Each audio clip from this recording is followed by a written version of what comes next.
Assalamualaikum warahmatullahi wabarakatuh.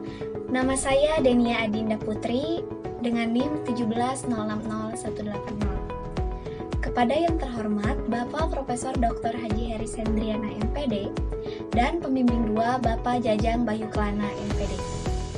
Pada kesempatan ini izinkan saya untuk menyampaikan hasil penelitian skripsi saya yang berjudul Pembelajaran Daring Perubahan Wujud Benda pada Siswa SD kelas 5 menggunakan model pembelajaran Contextual Teaching and Learning. Kerangka penelitian pada penelitian ini adalah Bab 1 Pendahuluan, Bab 2 Pembahasan, Bab 3 Metode Penelitian, Bab 4 Hasil dan Pembahasan, dan yang terakhir Bab 5 Simpulan dan Saran. Adapun yang melatar belakangi penelitian saya adalah sedang terjadinya pandemi COVID-19 yang berdampak pada semua sektor, salah satunya sektor pendidikan yang mengharuskan pembelajaran dilaksanakan secara daring sesuai aturan pemerintah. Kurangnya minat dan semangat belajar anak terhadap pelajaran IPA. Guru kurang kreatif dan kurang berinovasi dalam pelaksanaan pembelajaran. Hasil belajar peserta didik yang rendah dan didukung dengan penelitian yang dilakukan oleh SARI tahun 2020 yang menyatakan bahwa IPA adalah pembelajaran yang tidak mudah untuk dipahami. Kemudian, tujuan penelitian ini diantaranya meliputi 1. Skenario dan implementasi pembelajaran, 2. Respon peserta didik terhadap pembelajaran, 3. Kesulitan-kesulitan yang dialami peserta didik, dan yang terakhir, kendala yang dialami oleh peserta didik dalam pembelajaran. Kajian teori dari pembahasan yang pertama pada penelitian ini adalah pembelajaran daring. Menurut Sadikin dan Hamidah, tahun 2020 mengemukakan bahwa pembelajaran daring adalah pembelajaran yang pengaplikasiannya menggunakan internet dengan aksesibilitas, fleksibilitas, konektivitas, serta kemampuan memunculkan berbagai interaksi saat berlangsungnya pembelajaran.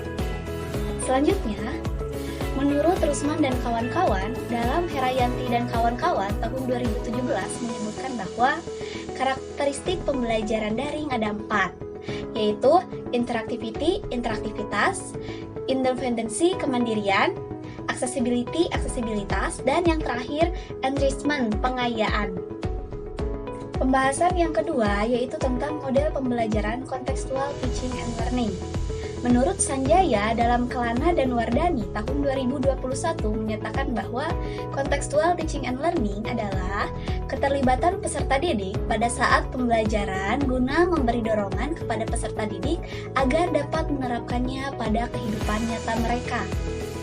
Adapun langkah-langkah atau sintaks dari model pembelajaran Contextual Teaching and Learning menurut Kelana dan Pratama tahun 2019 adalah sebagai berikut. Di antaranya, konstruktivisme, inquiry, bertanya, masyarakat belajar, pemodelan, refleksi, dan yang terakhir, penilaian yang sebenarnya. Sedangkan kajian teori yang terakhir pada pembahasan penelitian yang saya lakukan yaitu perubahan wujud benda. Wujud benda digolongkan menjadi 3, yaitu benda padat, benda cair, dan benda gas. Perubahan wujud benda disebabkan oleh lingkungan yang berubah, baik karena menerima kalor ataupun karena melepaskan kalor.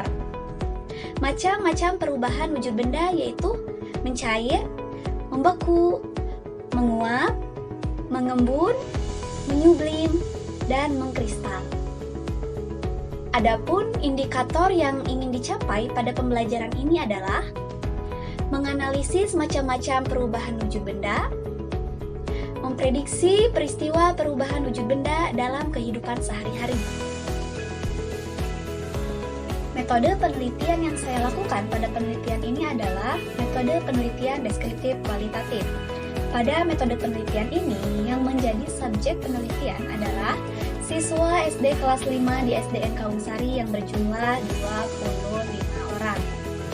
Instrumen penelitian yang saya gunakan pada penelitian ini berupa soal tes, wawancara, dan angket siswa. Pada penelitian ini, langkah-langkah analisis data yang saya lakukan adalah mengumpulkan data, reduksi data, dilanjut dengan penyajian data, lalu yang terakhir adalah kesimpulan dan verifikasi. Berdasarkan hasil penelitian di lapangan, hasil yang diperoleh berupa 1. Skenario dan implementasi pembelajaran. Pada skenario dan implementasi pembelajaran, tidak terlepas dari RPP. RPP yang digunakan adalah RPP model pembelajaran kontekstual teaching and learning, di mana guru memberikan pembelajaran dengan menggunakan aplikasi WhatsApp.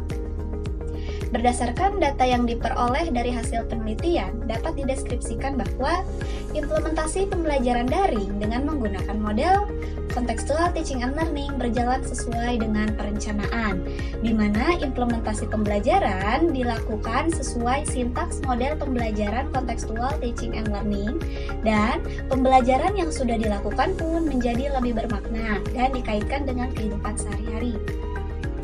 Untuk mengetahui respon peserta didik diberi angket respon siswa dengan berisikan 20 pernyataan serta instrumen wawancara yang terdiri dari 10 pertanyaan.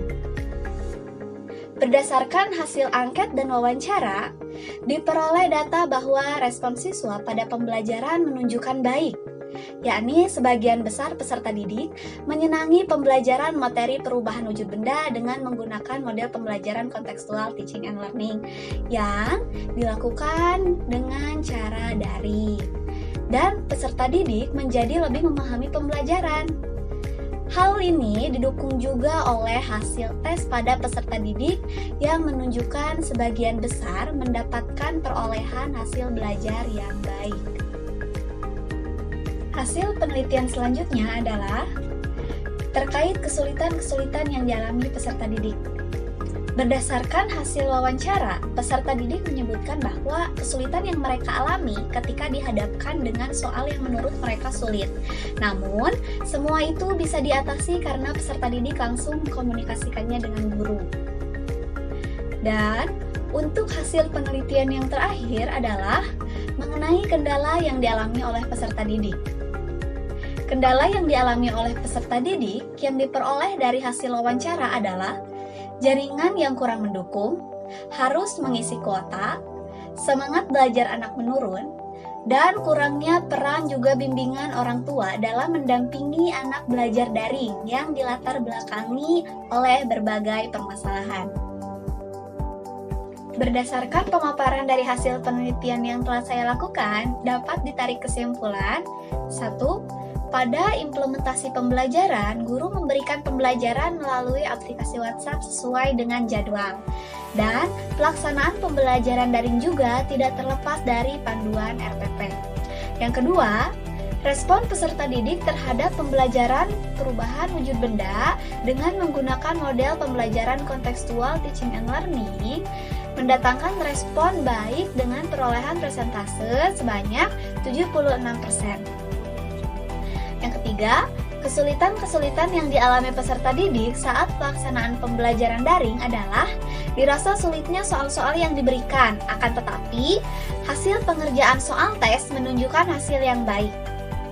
Dan yang terakhir, yang keempat, kendala yang dialami peserta didik dalam pembelajaran daring diantaranya adalah tidak semua peserta didik mempunyai HP atau laptop untuk belajar daring.